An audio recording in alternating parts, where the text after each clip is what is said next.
ಭೀಕರ ಸರಣಿ ಅಪಘಾತದಲ್ಲಿ ಮೂವರು ಸಾವನ್ನಪ್ಪಿದ್ದಾರೆ. ಬೆಂಗಳೂರಿನ ಸುಮ್ಮನಹಳ್ಳಿ ಜಂಕ್ಷನ್ ರಸ್ತೆಯಲ್ಲಿ ಈ ಘಟನೆ ಜರುಗಿರುವಂತದ್ದು. ಘಟನೆಯಲ್ಲಿ ಇಬ್ಬರ ಸ್ಥಿತಿ ಕೂಡ ತುಂಬಾ ಗಂಭೀರವಾಗಿದೆ ಎನ್ನಲಾಗ್ತಾ ಇದೆ.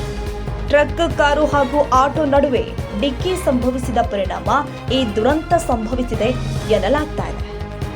ಏಸುಡಿ ಮತ್ತು ಜೆನಿಫರ್ ಮೃತರು ಅಂತ ಹೇಳಲಾಗ್ತಾ ಇದೆ. ಇವರಿಬ್ಬರು ಕೂಡ ಆಟೋದಲ್ಲಿ ಇದ್ರು ಅಂತ ತಿಳಿದು ಬಂದಿದೆ. ಅಡ್ಡದಾರಿಯಿಂದ ಬಂದ ಟ್ರಕ್ ಸುಮ್ಮನಹಳ್ಳಿ ರಸ್ತೆಗೆ ಇಳಿದಾಗ ಬ್ರೇಕ್ ಫೇಲ್ ಆಗಿ ಮುಂದೆ ಇದ್ದ ಆಟೋ ಮತ್ತು ಕಾರಿಗೆ ಡಿಕ್ಕಿ ಹೊಡೆದಿದೆ.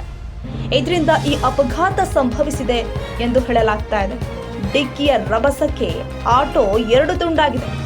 ಮೃತರಲ್ಲಿ ಇನ್ನೋರ್ವನ ಗುರುತು ಕೂಡ ಇನ್ನೂ ಪತ್ತೆಯಾಗಿಲ್ಲ.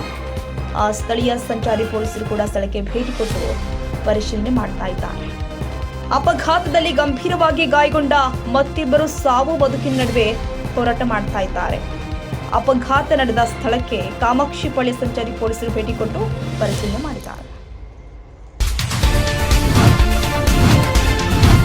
Audio Jungle.